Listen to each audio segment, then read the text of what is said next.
منزل الآيات والفرقان بيني وبينك حرمة القرآن اشرح به صدري لمعرفة الهدى واعصم به قلبي من الشيطان. الحمد لله رب العالمين، وصلى الله على محمد وعلى آل محمد. قال المصنف حفظه الله: باب نعل رسول الله صلى الله عليه وسلم. أي هذا كان باب نعل رسول الله، رسولك إلهي عليه الصلاة والسلام كبهيسي baabkii ka hadlayay kan weeyaan. wuxuu sheekhu halkan u baabaystay inuu soo arooriyo xadiid ka waramaya rasuulka calayhi salaatu wasalaam kabihiisu sifada iyo tilmaamta ay lahaayeen inuu inoo sheego wax ka mid ah. marka baabkan iyo kii ka horeeyey oo khufka rasuulka lagaga hadlayay calayhi salaatu wasalaam iyo mid kaloo isna inoo soo horumaray oo rasuulka dharkiisii lagaga waramayay salawaatu ullaahi wasalaamuhu calayhi, intaba waa un tilmaamihii dharka rasuulka iyo khufkiisa iyo kabihiisu ay lahaayeen. waxaynu soo sheegnay asalku inuu yahay qofku inuu xidhanayo waxa uu doono, hadday tahay xagga dharka, cumaamadaha, kabaha, khufka, intaba asalku waxa weeye inuu qofku xidho oo asalku waa libaaxa, wuxuu doonuu xidhan karaa. wixii sidiisa gaarkaa loo diiday unbuu qofku iska ilaalin doonaa. sifada ay doonaan ha lahaadaan, hay-ada iyo qaabka ay doonaanna ha lahaadaan.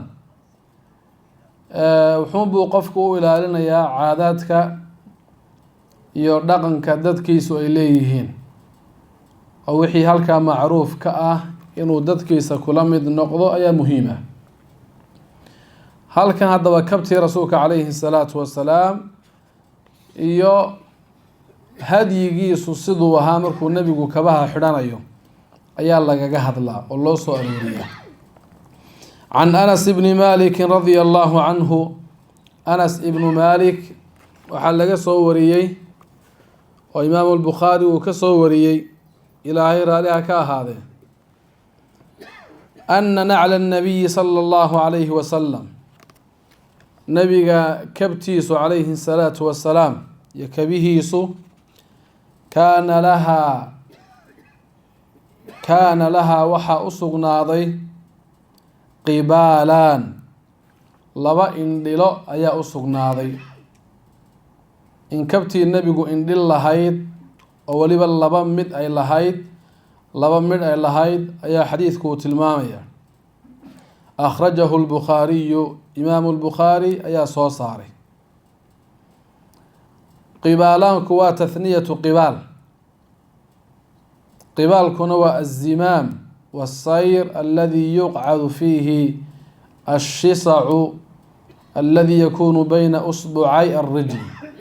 waa indhishaa loogu talagalay inay qofka ay ku caawiso xagga socodka ee loo sameeyo waxa weeyaan kabta si loo dhexgeliyo suulka ama suulka iyo farta xigta tusaale ahaan. marka indhil baa la yidhaahdaa. in kabtii rasuulku laba qibaal ay lahayd ama laba indhilood ayaa xadiidkan uu tilmaamay. marka labay lahayd haddii la yidhaahdo waa halka suulka la gelinayo iyo farta ku xigta halka la gelinayo. marka kabtu waxay yeelan kartaa laba, sida xadiidkanba uu tilmaamayo.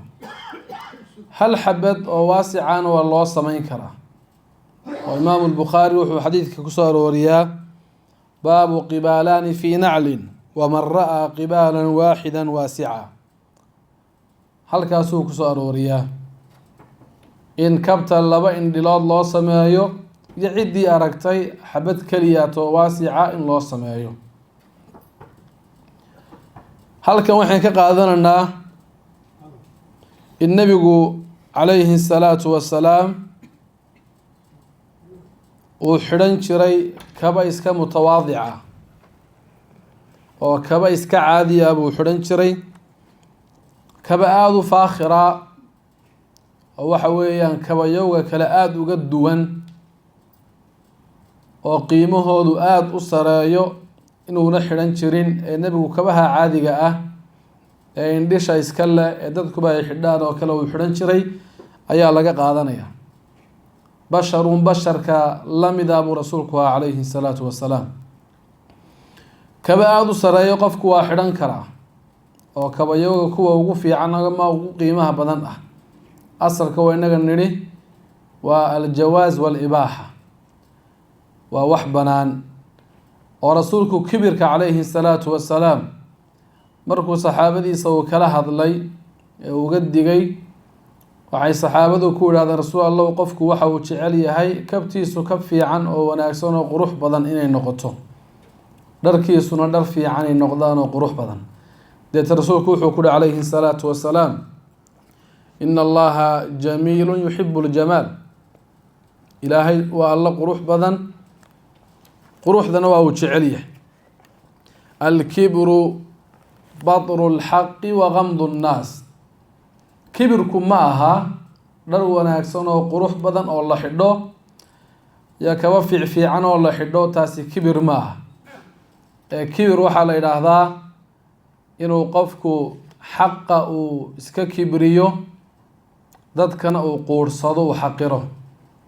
oo marka xaqa loo sheego, xaqa cad ee daliilkiisa min alkitaabi wasunna ku cad, inuu qofku qaadan waayaa kibir ah.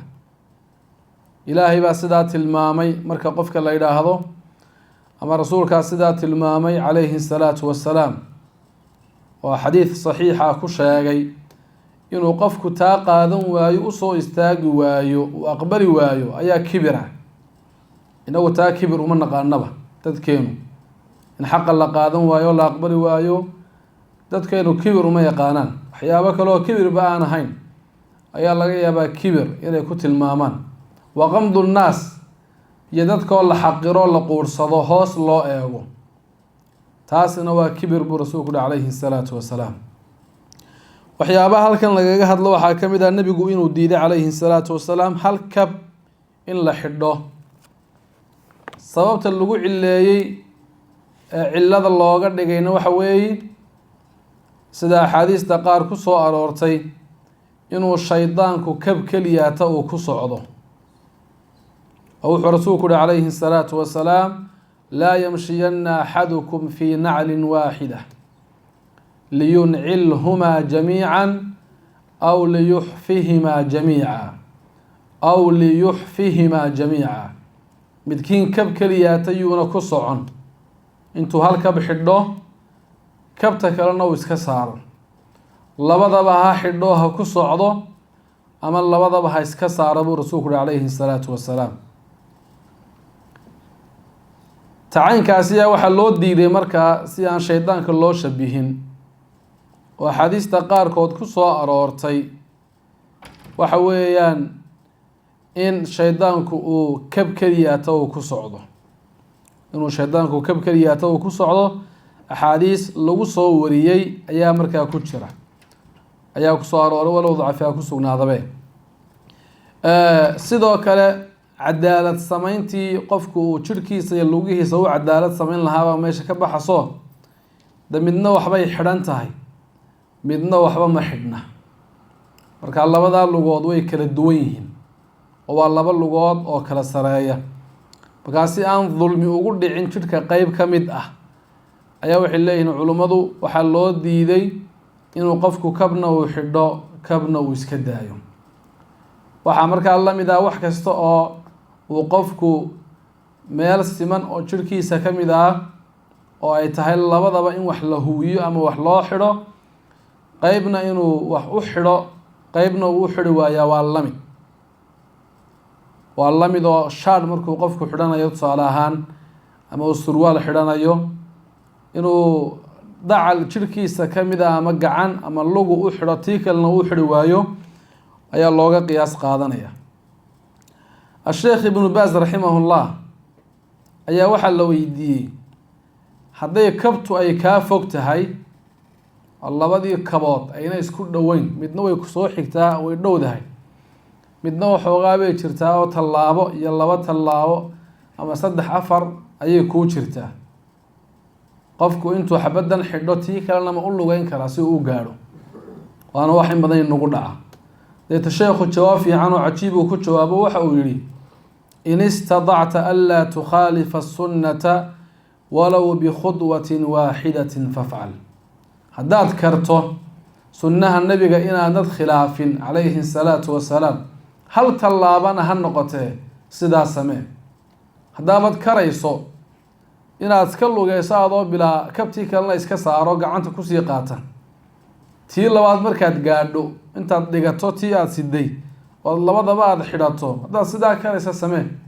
maxaabad tallaabadaas sii qaadaysaa ee u noqonaysaa tallaabaad sunnaha nebiga ku khilaafaysa calayhi salaatu wasalaam. ilaa intanaad hal tallaabo iyo 2 iyo 3 aad sii qaadayso waxaad tahay qof sunnihii nebiga khilaafsan baa tahay. halkaa waxaan ka qaadanaynaa culummada waaweyn ee ilaahay subxaana wa tacaala wanaagga iyo khayrka iyo sunnaha uu waafajiyey, siday agtooda sunnaha nebigu ugu weyn yahay calayhi salaatu wasalaam. laakiin inagu waxyaabaha waynu iska dhayalsanaa.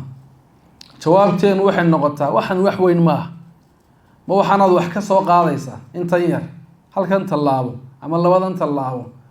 tacaynkaasiyaabaa jawaabteenu inay noqotaa. laakiin dadkeeni fiicnaa ee nebi raac uu dhabta ka ahaa calayhi salaatu wasalaam, qalbigoodana oo ku weynaa, jawaabahooda iyo dhaqankooda waa caynkaas oo kale. haddaad karayso hal tallaabo inaadan nebiga ku khilaafin, daa ku khilaafin. mar walba waxaad isku daydaa nebiga waafiqitaankiisa calayhi salaatu wasalaam. waxyaabaha halkan la tilmaamo waxaa ka mid ah qofku kabaha marka uu xidhanayo inuu ku bilaabo lugtiisa midig, marka uu saarayana uu horsaaro lugtiisa bidix. horeynu soo aragnay axaadiista qaar waxay tilmaamtay qofku marka uu kabta xidhanayo sida kabta buurhka oo kale inuuna xidhan isagoo taagan inuuna xidhan. oo tacaynkaasiyaa waxay keenaysaa inuu dee soo foorarsado, uu soo iisho, deeta jirhkiisii uu jirh kala sareeyo uu noqdo ayaabay keenaysaa. sidoo kale gunti hadduu xidhan yahay oo qof gunti xidhan uu yahay waxay taasi keenaysaa isagoo taagan kabtii buurhkaa xidha hadduu qofku isdhaahdo markuu kor u qaado lugta uu xidhayo inay cawradiisii wax ka mida ay muuqdaan ayaa suuragala. markaa qofku inuu fadhiisto oo isaga oo fadhiya uu buurhkiisii iyo kabihiisii uu xidho ayaa markaa ahlucilmigu ay tilmaameen. rasuulku calayhi salaatu wasalaam waxaa soo aroortay inuu mararka qaarkii kabaha uu iska dayn jirayba oo kaba la-aan uu ku socon jiray. hadyigii nebiga ay ka mid ahayd calayhi salaatu wasalaam. waa marka qofka wax dhibaataa kaba la-aantu ayna ku keenayn, oo inuu kabaha xidhaa nebiga caadadiisa u badnayd. laakiin marmar waxaa dhacday isagoo bilaa kabaa inuu nebigu iska socday calayhi salaatu wasalaam. taasina waxay keenaysaa qofka kibirkii iyo waxyaabihii naftiisa iskaga abuurnaa ayaa meesha ka baxayo. qofku waa kibir jabaya markuu noloshiisa uu kasoo qaado nolol iska sahal ah, oo hadduu kabaha uu xidho iyo hadduu iska lugeeyo isagoo bilaa kabaa isku mid u tahay. wixii isla weynida qalbigiisa ku abuurmi lahaa ayaa meesha ka baxaya. waxyaabaha ahlucilmigu ay tilmaamaan waxaa ka mid aan ku khatimayna baabka rasuulku calayhi salaatu wasalaam kabihiisa inuu ku tukan jiray, oo axaadiis saxiixa ay kusoo aroortay rasuulku kabihiisa inuu ku tukaday calayhi salaatu wasalaam. si qowla oo hadalaana nebigu waa u tilmaamay, si ficilana uu u sameeyey inuu kabihiisa uu ku tukan jiray. marka ama qofku safar ha ku jiro oo qof musaafir ha noqdo, ama qof aan musaafir aan ahayn ha noqdee, qofku kabihiisa waa uu ku tukan karaa. kabuhu waa inay nadiif yihiin oo wax najaasa aynan lahayn markuu qofku rabo inuu ku tukado. sidoo kale maanta maadaama masaajidu ay goglan yihiin, qofku dee kabihii masaajidka lasoo dhexgeli maayo. masaajidku waa goglan yahay, oo qof intuu kaba banaankaa uu kala yimid waxa weeyaan laga yaabo inay board leeyihiin masaajidkiina gogashaa la dhigay ay ku boodhoobayso, taana qofku samayn maayo. laakiin meel banaan hadduu qofku iskaga tukanayo ama meel ayna gogol oolin tusaale ahaan, oo kabuhu waxay yeelayaan ayna jirin xagga nadaafad ahaan iyo body wixii la mid ah qofku kabihiisa isagoo xidhan buu ku tukan karaa. kabaha hadduu iska bixiyana yadna waa loo ogol yahay. qofku isdhibi maayo isagoo bilaa kaba ahaan marka uu taagnaa ama uu tuka islahaa kaba doonan maayo si uu kaba ugu tukado, ee kaba la-aanta hadda uu yahay buu iskaga tukani. hadduu kabihiisa xidhan yahayna uu ku tukan karana uu iskaga tukani, oo waxa weeyaan inuu saaraa qasab ma ah. si caadiya ayaa arrinka caynkaasi uu nabiga uga soo arooray calayhi salaatu wasalaam. wax uu qofku isku dhibayo xaaladda uu ku jiro maaha, xaaladda kale inuu aadana ma aha, ee kolba sidaa uu ku sugan yahay buu samayn doonaa. wuxuu sheekhu yihi raximahullah: baabu khaatami rasuuli illaahi sala allahu calayhi wasalam, ay haadaakani baabu khaatami rasuuli illaah, rasuulka ilaahay khaatamkiisii iyo fargalkiisii baabkii ka hadlayay kani weeyaan. rasuulka calayhi salaatu wasalaam inuu fargal lahaa oo fargalka caynkaasiya waxa weeyaan fido uu ka samaysnaa fasna uu lahaa ayaa halkan lagu xusayaa. fargalkaana inuu xidhan jiray ayaa baabka ka dambeeya isna lagu xusayaa. marka ugu hore nebigu waa samaystay fargal calayhi salaatu wasalaam, oo baabu khaatami rasuulillah baa halkaa uu sheekhu u baabeeyey.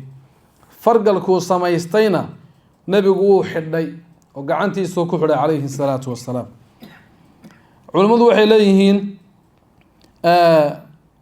khaatamka iyo fargalka rasuulku uu samaystay calayhi salaatu wasalaam hal fargal uu ka badnaa.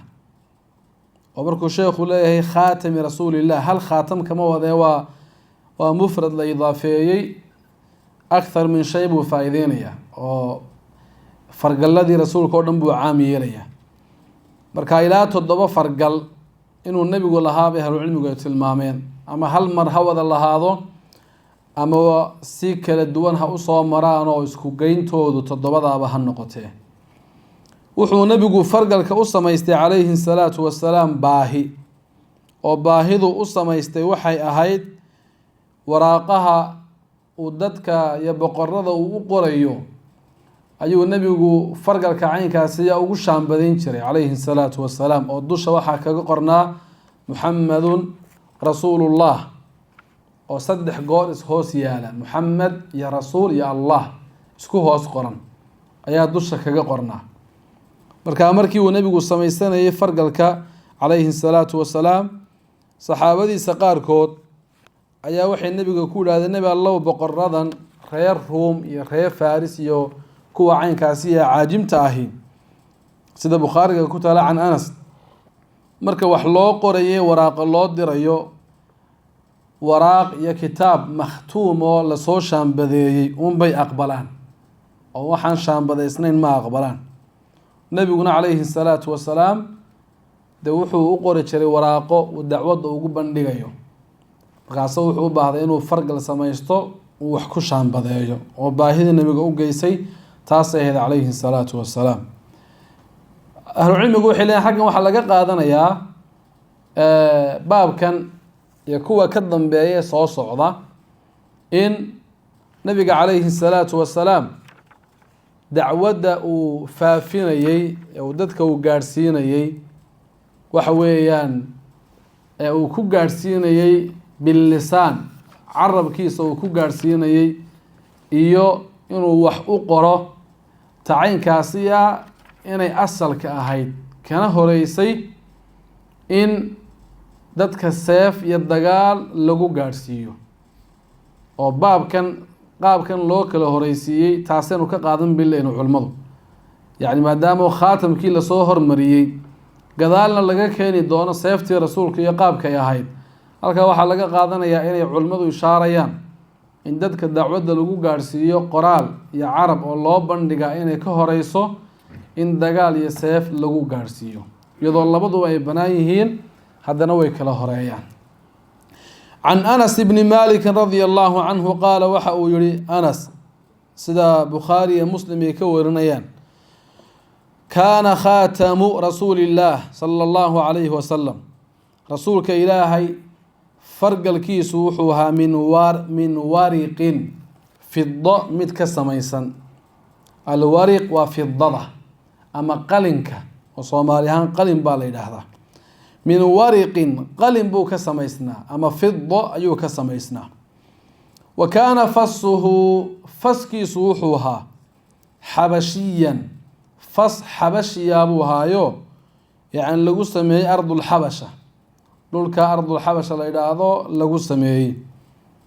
oo faska waxaa la yidhaahdaa qidco yar ama gobol yar oo fargalka dushiisa lagaga sameynayo fargalka aan ka mid ahayn ee dheeraadka ah. oo fargalku waxaanuu ka samaysan yahay waxaan ahayn badanaa laga sameeyo. hadduu fido yahay faskaa yar waxaan fidada ahayn baa ayaa laga sameeyaa oo quruxun buu sii siyaadiyaa. ama loox ha laga sameeyo, ama caag ha laga sameeyo, ama wax kaleba ha laga sameeyo. marka faskaasi wuxuu ahaa fas xabashiyo sancadii iyo farsamadii dadkii ardul xabasha dhulkaa cagaaran waxa weeyaan deganaa ilaa intaa imika ardul xabasha loo yaqaanay waxay ahayd laga soo bilaabo dhulka saylac ilaa suudaan iyo aaggaa ayaa marka ardul xabasha laisku odhan jiray. mid halkaa lagu sameeyey ayaa markaa ay ahayd buu anas leeyahay radia allahu canhu. muttafaqun calayhi waa laisku waafaqay xadiidkan. wallafdu limuslim, lafdiganna imaam muslim ayaa iska leh. rasuulku calayhi salaatu wasalaam waxaanu sheegnay sababtu u samaystay. tacaynkaasi yaana waxaa laga qaadanayaa inuuna nebigu u samaysan liziina, inuu isku qurxiyo oo qurux umuu qaadane baahidaa dacwadda ayaa nebiga ku kaliftay calayhi salaatu wasalaam. taa la-aanteedna waa loo samaysan karaayo qofku waa iska samaysan karaa liziina, fargal waa samaysan karaa isagoo isku qurxinaya waa loo ogolyahay. baahi kale hadday ku kalifaysana yadna sidaasi leeg waa loo ogolyahay oo wax loo diiday maaho.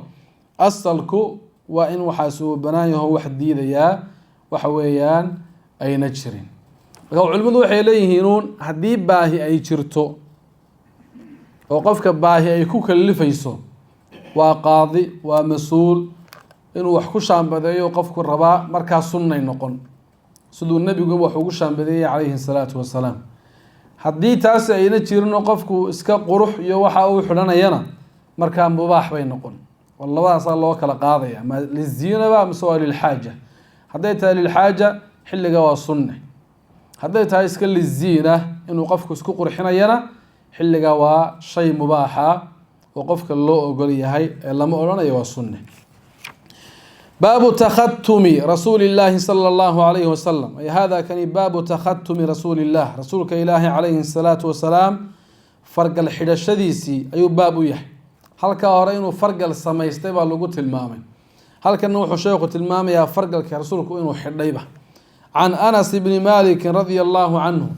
anas ibnu malik waxaa laga soo wariyey oo imaamu lbukhaari iyo muslim ay ka wariyeen ana rasuula allahi sala allahu calayhi wasalam rasuulka ilaahay labisa khaatama fidatin inuu xidhay fargal fida ah oo fii yamiinihi gacantiisa midig uu ku xidhay. fiihi fargalkaa waxaa ku dhex sugnaa fasun xabashiyun, fas xabashiya.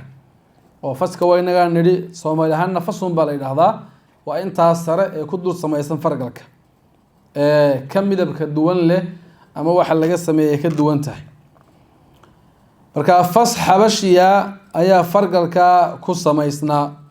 kaana wuxuu rasuulku ahaa calayhi salaatu wasalaam yajcalu fasahu fargalkiisa uu samaystay faskiisa sare mid ka yeela mimaa yali kafahu xagga kafkiisa xigta, kafkiisa xagga xigta iyo baabacada ayuu nebigu ka dhigi jiray calayhi salaatu wasalaamo. wuxuu ahaa mid waxa weeyaan foorariya oo xaggii sare faska lahayd ayuu nebigu hoosta uu soo marin jiray calayhi salaatu wasalaam. muttafaqun calayhi wallafdu limuslim. xadiidka markaa waxaa laga qaadanaya sidii horeba u sheegnay fargal in la xidhaa inay banaan tahay.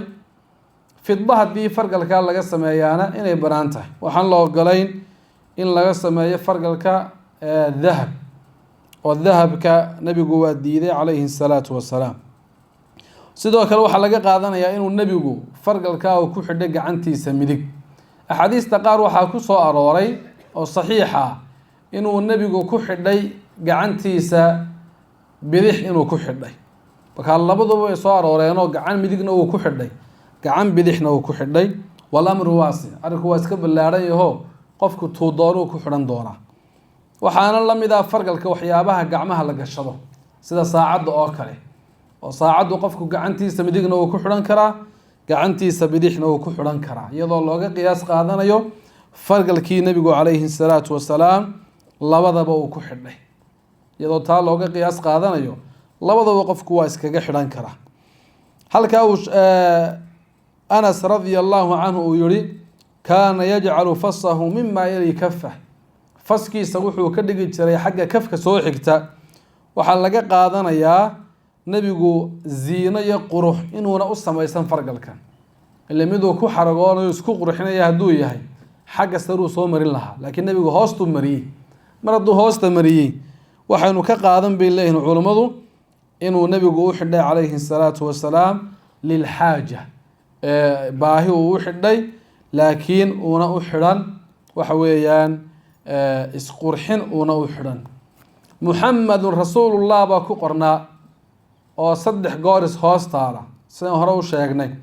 nebiguna wuxuu diiday calayhi salaatu wasalaam inuu qof intuu fargal uu samaysto muxamedun rasuulullah uu ku qorto. nebigu waa diiday, ile nebigay ereygaas uu gaar u ahaa, calaamadna ka dhigtay, waxna isagaa ku shaambadayn jiray. culimmadu waxay leeyihiin markaa halkaa waxaa laga qaadanayaa, waxaa laga faa'iideysanayaa in taswiirka iyo beenta waxyaabaha qaarkood in waxa weeyaan la khiyaamo ama lasoo koobiyeeyo ama xadgudub lagu sameeyo waxay dadka qaar gaar u leeyihiin inayna banaanayn. oo rasuulku wuxuu u diidayey in muxamedun rasuulullah uu qof kale uu ku qorto fargalkiisa, hadduu goordho wax ku shaambadeeyo waraaqdaasi nebiga inay ka socotaa la moodaya, ila isagaa qaabka wax ugu shaambadayn jireen. markaa cidda waxyadu leh ee waxaa si gaara u samaysata in laga qaato oo laga isticmaalo idan la-aan iyo waxa weeyaan iyadoo ciddaasi ayna kuu fasixin oo kuu ogolaanin ayna banaanayn baa laga qaadanaya. qofku shahaado beena una samaysan, meel magac leh oo magaca iyadoo caan ku ah qof kale magaca inuuna iskala bixi karayn, oo tukaan tusaale ahaan aada magac u samaysatay, magacaana adiga lagugu yaqaano, isla tukaanka noocaas oo kalea isla magaca qof kale inuu la baxo ma banaana bay leeyihin culummadu. lianna waxay keenaysaa dadka qaarkood inay ku qaldamaan ay moodaan tukaankii la yaqaanay tukaankii hebel ahaa inay ku qaldamaan baa taasi ay keenaysaa. markaa qofkana ogaan buu dee saa u sameynayaayo meel hormarto magaceedaasi uu qiimo leeyahay, nafci uu leeyahay, ayuu si yar kusoo leexsanaya. marka halkan waxaa laga qaataa bay leeyihin waxyaabaha ikhtisaasaadkii dadku ay gaarka ku leeyihiin inaan qofka loo ogolayn idan la-aan inuu iska isticmaalo. shicaarka iyo loogooyinka ayaa iyaguna la mid ah, wax kastoo nafci leh oo waxtar leh, magaca iyo waxyaabaha caynkaasi oo dhan ayaa baabkan imanaya oo looga qiyaas qaadanaya. baabu sayfi rasuuli llaahi sala allahu calayhi wasalam, ay hada kani baabu sayfi rasuuli llah, rasuulka ilaahi calayhi salaatu wasalaam seeftiisa baabkii ka hadlaya weeyaan. can anas bni malikin radia allahu canhu qaala waxa uu yihi anas kaana naclu sayfi rasuuli llaahi sala allahu calayhi wasalama min fida, kaana waxa uu ahaa naclu sayfi rasuuli llah, rasuulka ilaahay seeftiisa halka ay ku fadhiisanayso waxay ahayd min fida, mid fido laga sameeyey, mid fido laga sameeyey ayaabay ahayd. wa qabiicatu sayfihi, seeftiisa halka la qabto waxaa lagu dul samaynayaana fidatun, fido ayaabay ahayd. oo qabiicada waxaa la yidhaahdaa seefta xaggeeda sare ee la qabanayo wax lagu dul sameeyo, lagu dul sameynayo, lagu dul xardhayo ama lagu sameynayo, oo seeftii aan ka mid ahayn, waa halka la qabanayo qofka ilan seeftii daway goyn oo iyadii qaban maaye halkaa uu qabanayo ee seefta ka mid a waxaa lagu sameynayo ayaa markaa la yidhahdaa qabiica. wa qabiicatu sayfihi seeftiisa halkaa la qabanayo waxa ku samaysanna wuxuu ahaa min fidatun fidu ahaa oo fida laga dhigaa ama dahab baa laga dhigaa ama loox waxyaabahaasa laga dhigaa. wamaa bayna dalika inta u dhaxaysa ee seeftu halkay ku fadhiisanayso iyo halkaa la qabanayo inta u dhaxaysaana xilaqu fidatin xalqooyin iyo waxyaabo wareegsanoo fidaa bay ahaayeen. xilaq fidaa ayaabay ahaayeen. akhrajahu alarbacatu ila bna maajah. akhrajahu alarbacatu ila bna maajah. afarta imaam baa soo saaray ibnu maaje marka laga reebo abu daawuud iyo nasaa-i iyo tirmidi. ibnu maajun baa laga reebaya. wallafdu linnasaa-i lafdiganna waxaa iska leh nasaa-i. wa qaala tirmidiyu xasanu gariib. tirmidi waxa uu yihi xadiidkani waa xadiid xasan oo gariiba. wasawaabu annahu mursalun. sida sawaabkaana waxa weeyi xadiidku inuu yahay xadiid mursal oo taabicigu uu u tiiriyey rasuulka calayhi salaatu wasalaam oo mutasil uuna ahaynba. mursalkaasoo min xadiidi alxasan albasriyi xadiidkii alxasan albasri waxa weeyaan ka ahaaday. sidaasaa markaa sawaabku waa sidaasuu sheekhu yihi. xadiidkan waxaa ku jira markaa dacfi ayaa xadiidka ku jira. waa mursal. mursalkuna waa min aqsaam adaciif. qeybaha daciifkaa ayaa markaa mursalku uu ka mid yahay. wuxuu xadiidku tilmaamayaa in seeftii rasuulka calayhi salaatu wasalaam halka ay ku fadhiisanaysaa ay fido ahayd. halka la qabanayo waxaan lagu dul sameeyeyna ay fido ahayd. inta u dhaxaysaana ay fido ahayd. saasuu xadiidku tilmaamay. axaadiista qaar waxaa ku soo arooray arrinkaasi waa bannaan yahay. wax dhibaato malo waa laga samayn karaa. seefta xaggay ku fadhiisato iyo dusheeda iyo intaa udhaxaysaba fido waa laga dhigi karaa. waa lagu samayn karaa siduu xadiidkuba tilmaamayo. laakiin xadiidku waa daciif uma sugnaan bay nidhi. xadiis kaloo imaamu albukhaari uu soo wariyey ayaa jira oo abu umaama radia allahu canhu uu leeyahay waxaa futuuxaadka iyo goobihii la furtay ee rasuulka calayhi salaatu wasalaam iyo saxaabadiisu ay furteen waxaa furtay qowm. laqad fataxa alfutuuxa qowmun maa kaanat xilyatu suyuufihim aldahaba wala alfida. futuuxaadka waxaa furtay dad seefahooda waxyaabaha lagu qurxiyey dahab iyo fida toona ayna ahayn. inamaa kaanat xilyatuhum alcalaabiya walaanuka walxadiida. seeftooda waxyaabaha lagu sameeyey xagga ay ku fadhiisan iyo xagga la qabanayo iyo inta udhaxaysaba lagu samayn jira waxay ahayd buu xadiidkaasi leeyahay alcalaabiya caag walaanuka iyo naxaas walxadiida iyo bir. waxyaabahaasa lagu samayn jiray. wax dahab iyo fido lagu samayn jiray ma aha. xadiidkaas oo saxiixa buu xadiidkani xagga macno ahaana uu khilaafsan yahay. xagga isnaad ahaanna waaba mursal. marka waa daciif xadiidkiyo ma sugnaanin oo xadiid sugan ma aha. laakiin way bannaan tahay in fido lagu sameeyaa. arrinka caynkaasi iyo arrin la diiday ama xaaraana maahe. asalku waa in arrinkaasi uu bannaan yahay. sidoo kale xadiidka jariir ibnu xaasim alasdi ayaa markaa ku sugan. hiqaba ha ahaadee qataade markuu wax ka warinayo ayaa markaa uu daciif yahay. maantana qataada ayuu wax ka warinayaa isnaadka dhexdiisa marka la fiiriyo. halkaa uu leeyahay wasawaabu anahu mursalu min xadiidi alxasan albasri. sida sawaabkaa waxa weeye inuu yahay mursal oo xadiidkii alxasan albasri weeyaan. marka uu leeyahay xadiidka cidda laga soo wariyey alxasan albasri maaha ee waa saciid ibnu abilxasan albasri. oo alxasan albasri waxa weeyaan walaalkii weeyaan. alxasan albasri bay walaal ahaayeen imaamkii macruufka ahaa saciid ibnu abilxasan albasri ayaa markaa la odhan jiray. almuhim xadiidku waxa uu ka hadlay seeftii rasuulka calayhi salaatu wasalaam. seefta rasuulkuna aalaadkii rasuulku uu ku dagaalami jiray iyo waxyaabihii dagaalka uu ku geli jiray ayaabay ka mid tahay. waxyaabo kaloo aalaadkii dagaalka ka mid ah iyo xarbiga waxyaabihii loo isticmaalayena abwaabta soo socota ayaa sheekhu uu ku tilmaamayaayo uu ku keenayaa raximahullah. hal seefna rasuulku ma lahayn ee seefihiisu hal way ka badnaayeen.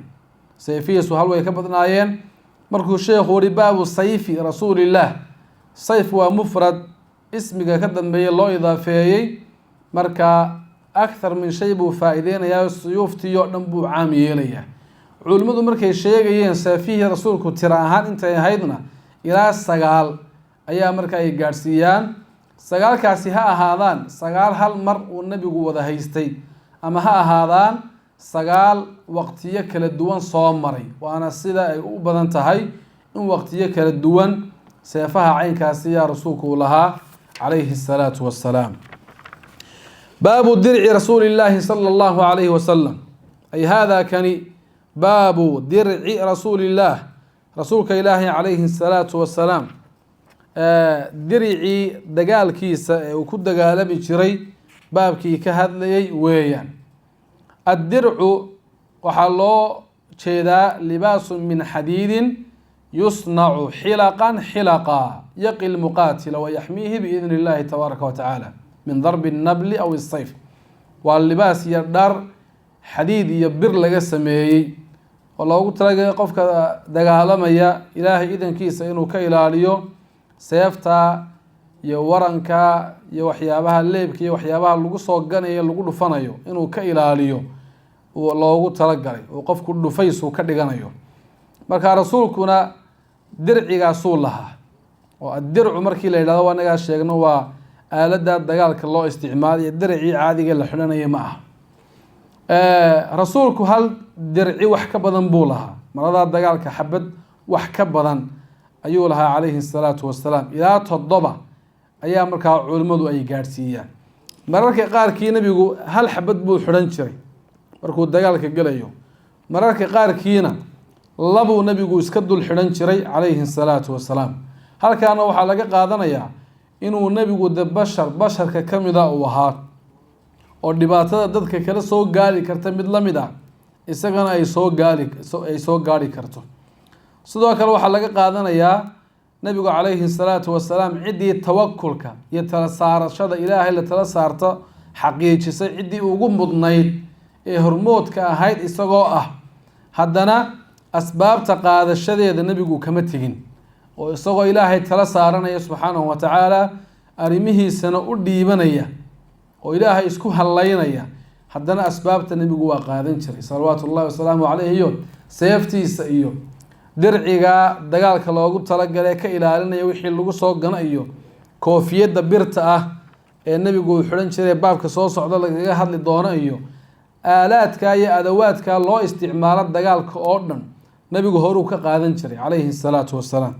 taasina waxa weeyaan waxay radin ku tahay cidda tiraahda in waxyaabaha lala yimaadaa tawakulkiibay meesha ka saaraysaa, oo qofka waxaa sameynaya ma aha qof ilaahay tala saaranaya ma aha. taasi inay qalad tahay beenu xaggaa ka fahmaynaa. asbaabtoo laga tagaana tawakul ma ahe, waa tawaakul baa la yidhaahdaa, waa isdhigasho. oo ilaahay baabayna amray allah baa subxaana wa tacaala ina amray asbaabta inaynu qaadanno oo lala yimaado, ilaahay baa subxaana wa tacaala ina faray.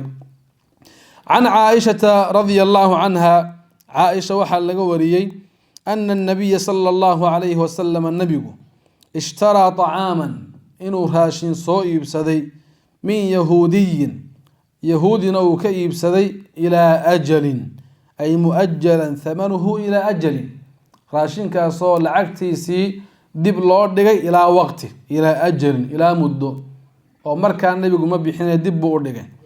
warahanahu wuxuuna rahan uu ka dhigay, oo ninkii yahuudiga ahaa uu rahan ahaan u siiyey dircan min xadiidin, dirac xadiid laga sameeyo adawaadkii lagu dagaalamayay ka mid ah. mutafaqun calayhi, xadiidka bukhaari iyo muslim baa isku waafaqeen. marka waxa laga qaadanaya rasuulku calayhi salaatu wasalaam inuu basharka oo kale u ahaa. waxa laga qaadanaya inay banaan tahay at-tacaamul maca al-kufaar, gaalada in la tacaamuli karo oo wax laga iibin karo oo wax laga iibsan karo oo taasi ay diintu ogashahay waana xaaraan ahayn. farqi baana u dhaxeeya tacaamulka iyo muwaalaadka. muwaalaadku waa xaaraan, waa laynoo diiday in la jeclaado oo galgacayl loo muujiyo oo khubfigooda iyo xumaantooda lagu taageero. tacaynkaas yaa lama ogola, laakiin wixii tacaamul iyo wax kala iibsasho iyo wax ka iibin ah waa la ogol yahay oo rasuulkuba waa sameeyey calayhi salaatu wasalaam. rahantu inay banaan tahay baa laga qaadanayaayo intuu qofku wax soo daynsado cidduu ka daynsaday inuu xoolo u dhiibo rahan ah si qofkaa kale kalsooni uu uga helo ciddaasi alaabtii iyo lacagtii inay usoo celinayso.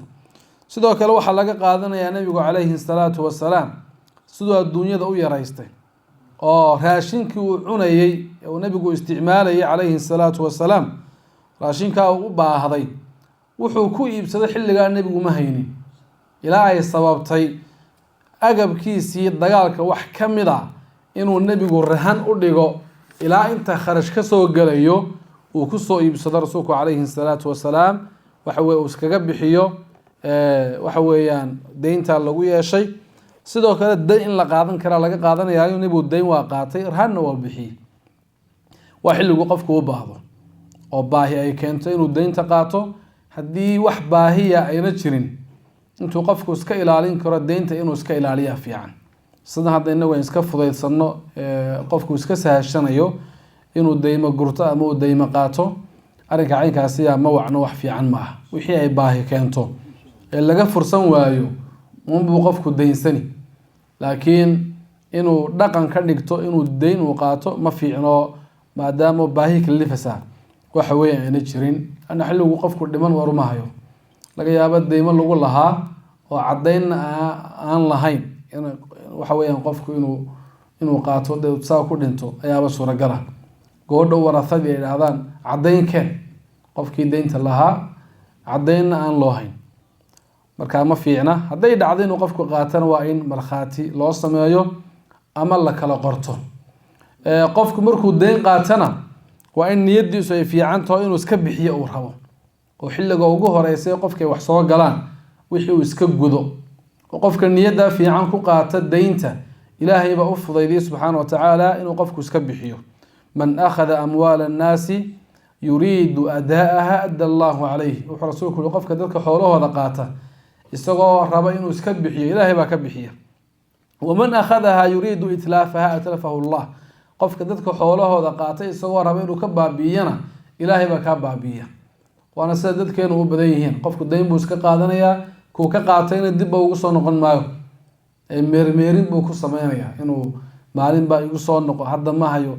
waxyaabo kaloo badan oo soo galayna baahiyo kaleo isagu uu leeyahay buu iskaga waxweyn dhamaysanaya. tii lagu lahaana ma gudayo oo ixsaankii iyo samafalkii loo sameeyey ayuu qofku iska ilaawaya. markay wax soo galaan qofka waa inuu diyaar la noqdaa ciddii waxaan deymisay inuu waxeedii farta uu ka saaro uu siiyo ayna ku habsaamin. baabu miqfari rasuuli illaahi sala allahu calayhi wasalam. ay hada kani baabu miqfari rasuulillaah, rasuulka ilaahi calayhi salaatu wasalaam koofiyad dagaalkiisii birta ahayd baabkii ka hadlay weeyaan. oo miqfarku waa wax madaxa lagu asturayo oo qofku madaxiisa uu gashanayo oo bir laga sameeyey. waxaan loogu talagalay inuu qofku leebkaa lagu soo ganayo iyo seeftaada rabo in lagu dhufto inuu iskaga ilaaliyo, markaa gaashaan buu ka dhiganayaa.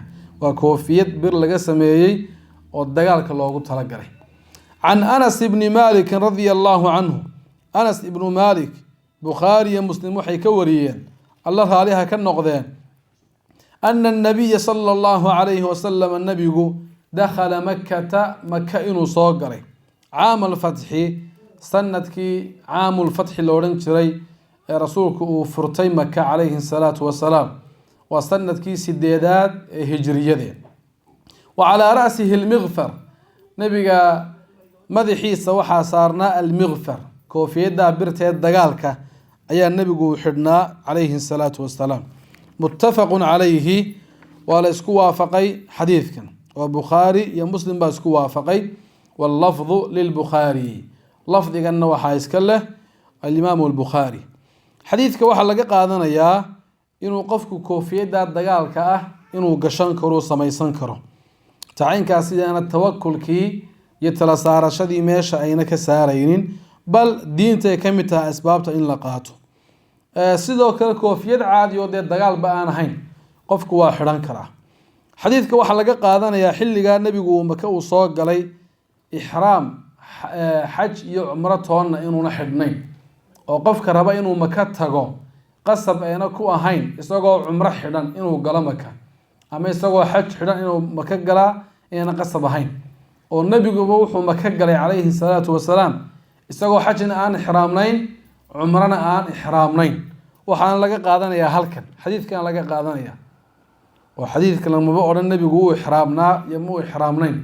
labada midna lama sheegin sanadkii caamul fathi nabigu Makuu galay isagoo koofiyadii birtay dagaalka xidhan baa la sheegay uu ihraamnaa iyo muu ihraamnayn midna lama oran inaguna waxaan leenahay nabigu Maka wuxuu galay isagoo aan ihraamnayn say looga faa'iideysanayaa marka faa'iida qaabkee looga soo saaraya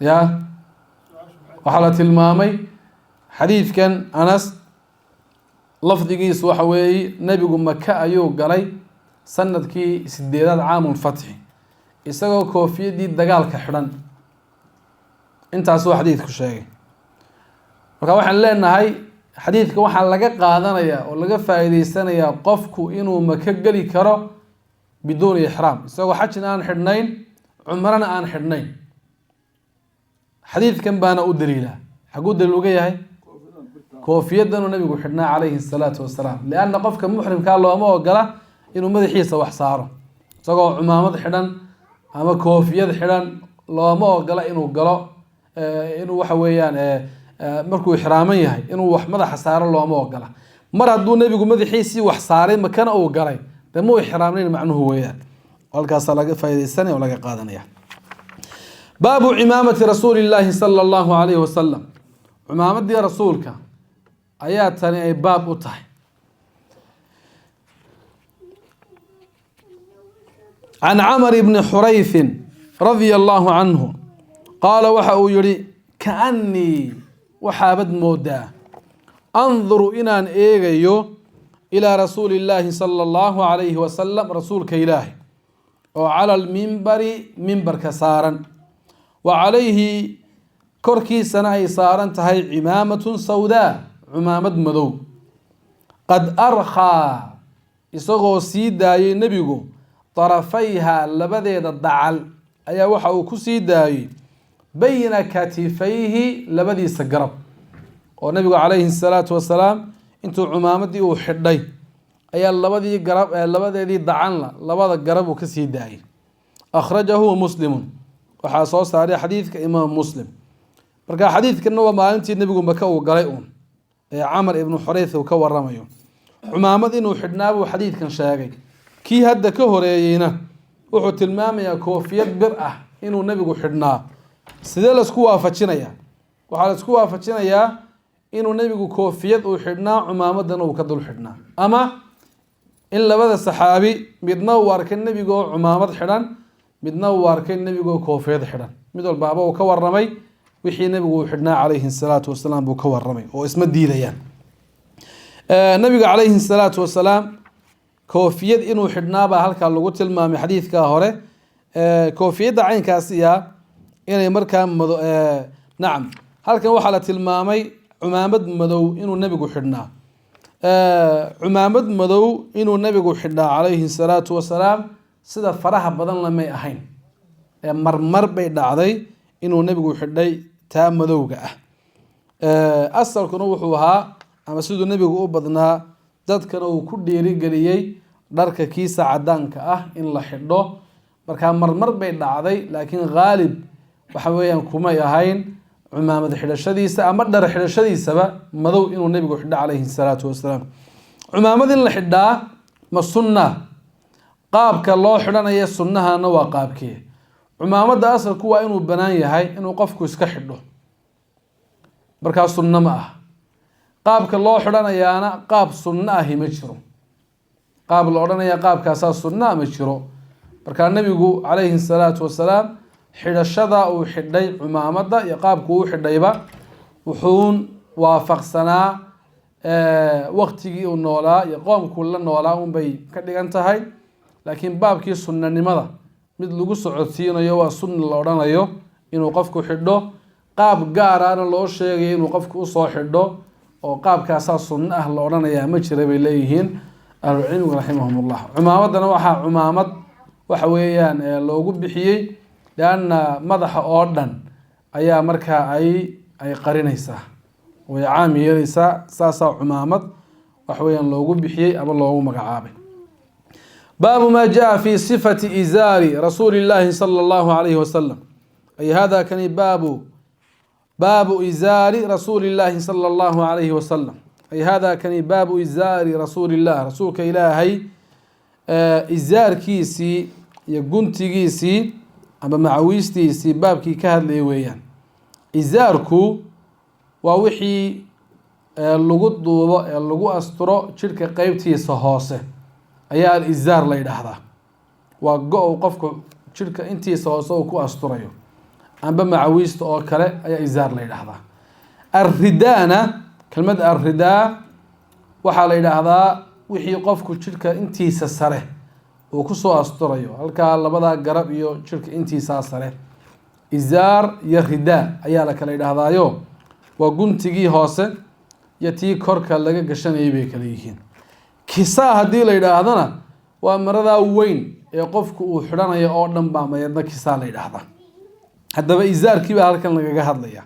can abi burdata qaala, abu burda waxa uu yihi dakhaltu calaa caaishata radia allahu canha, caaisha un soo galay, fa akhrajat ilaynaa waxay noo soo saartay caaisha izaaran gunti ghaliidan adag oo mimaa yusnacu bilyaman ka mida waxyaabaha lagu sameeyo yaman, wa kisaa'an iyo waxa weeyaan maro ayay noo soo saartay. kisaagu waa waxaa jidhka oo dhan la wada huwinayo, maantana ridaa ayay la macno tahay, ila izaar baa lasoo sheegay. marka wa kisaa'an waxay noo soo saartay go' sare oo dusha uu nabigu ka huwanayay, oo min alatii tii ka mid ah yusamuunaha ay ku magacaabaan almulabada, almulabada tan lagu magacaabo ah, oo almulabada macna ahaan waa tii la dhoobeeyey. qaala waxa uu yihi fa aqsamat waxay ku dhaaratay billaahi ilaahay ay ugu dhaaratay caaisha radia allahu canha, ina rasuula allahi sala allahu alayhi wasalam, rasuulka ilaahay qubida fii haadayni thawbayni waxaa lagu qabtay oo bimacnaa nafta lagaga qaaday labadan maro isagoo nabigu xidhan calayhi salaatu wasalaam, isagoo labadaa nabigu uu xidhan yahay calayhi salaatu wasalaam ayaa nafta laga qabtay, oo maryihii xilligaa uu xidhnaa ayaa markaa ay sheegtay. muttafaqun calayhi, xadiidkan bukhaari iyo muslim baa isku waafaqay, wallafdu limuslim, lafdigana muslim baa iska leh. xadiidka waxaanu ka qaadan tawaaducii rasuulka iyo isdhuldhigiisi iyo kibir la-aantiisii calayhi salaatu wasalaam, dharkaa iska caadigay guntiga iyo kaa korka laga xidhanayo ayuu markaa nabigu iska xidhan jiray. markaa tawaaducii rasuulka ay tilmaamaysa ilaa taa uu ku dhintayba. sidoo kale waxaa laga qaadanayaa inuu qofku dhaaran karo arin muhiima oo ku dhaartaa meesha hadduu yaalo waa u dhaaran karaa, oo si ay u muujiso dharkii nebiga calayhi salaatu wasalaam lagu oofsaday kay ahaayeen, guntigii iyo tii uu huwanaa, si ay u muujiso ayaabay caaisha ay ku dhaaratay. cid dhaarsatayna may jirin, laakiin arin muhiima ayaa markaa ay tilmaamaysay. xadiidka waxaa laga qaadanayaa in nebigu dharkiisa uu kala duwi jirayo, marna uu izaarkan iyo dee kisaagan uu huwan jiray, marna hore waxaan usoo aragnay qamiis inuu nebigu xidhan jiray. dhar sidaa u kala duwan inuu nebigu lahaa calayhi salaatu wasalaam ayaa laga qaadanayaa. halka aynu ku dayno, wallahu subxaanahu wa tacaala aclam wa axkam, wabillahi towfiiq.